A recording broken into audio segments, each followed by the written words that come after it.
Take about 7 minutes, please. Okay, my book is Miss Nelson is Missing by Harry Allard and James Marshall.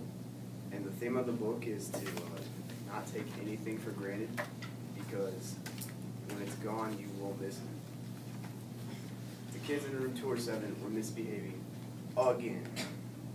Paper planes whizzed through the air, and spitballs stuck to the ceiling. They're the worst behaved class in the whole school. "Now settle down," said Miss Nelson in a sweet voice. But the class would not settle down.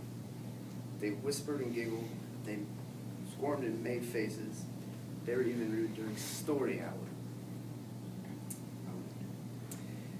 And they have always refused to do their lessons. "Something will have to be done," said Miss Nelson. The next morning, Miss Nelson did not come to school. "Wow," yelled the kids.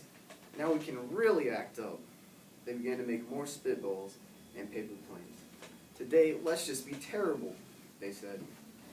"Not so fast," hissed an unpleasant voice. A woman in an ugly black dress stood before them. "I am your new teacher, Miss Viola Swamp." She rapped the desk with her ruler. "Where's Miss Nelson?" asked the kids.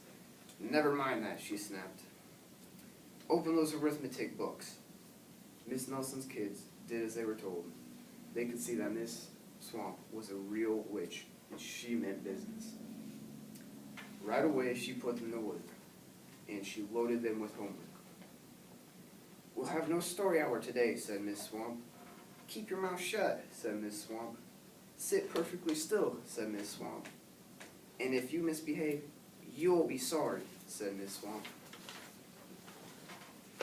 The kids in room 207 never worked so hard. Days went by, and there was no sign of Miss Nelson. The kids missed Miss Nelson. "Maybe we should try to find her," they said. Some of them went to the police. Detective McSmog was assigned to the case. He listened to their story and scratched their chin. He said. I think Miss Nelson is missing." Detective McSmog would not be much help. Other kids went to Miss Nelson's house. The shades were tightly drawn, and no one answered the door.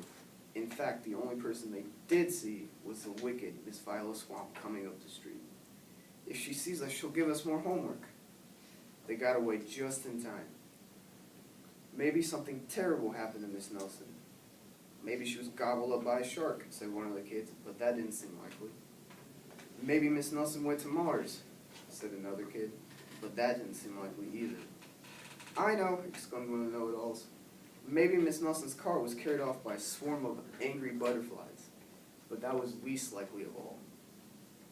The kids in room 207 became very discouraged. It seemed that Miss Nelson was never coming back, and they would be stuck with Miss Viola Swamp forever. They heard footsteps in the hall. "Here comes the witch," they whispered. "Hello, children," someone said in a sweet voice. "It was Miss Nelson." "Did you miss me?" she asked. "We certainly did," cried all the kids. "Where were you?" "That's my little secret," said Miss Nelson. "How about a story hour?" "Oh, yes," cried the kids. Miss Nelson noticed that during story hour, no one was rude or silly. "What brought about this lovely change?" she asked. "That's our little secret," said the kids. Back home, Miss Nelson took off her coat and hung it in the closet, right next to an ugly black dress. When it was time for bed, she sang a little. "I'll never tell," she said to herself with a smile. P.S. Detective McSmog is working on a new case. He is now looking for Miss Viola Swamp. All right. Very good.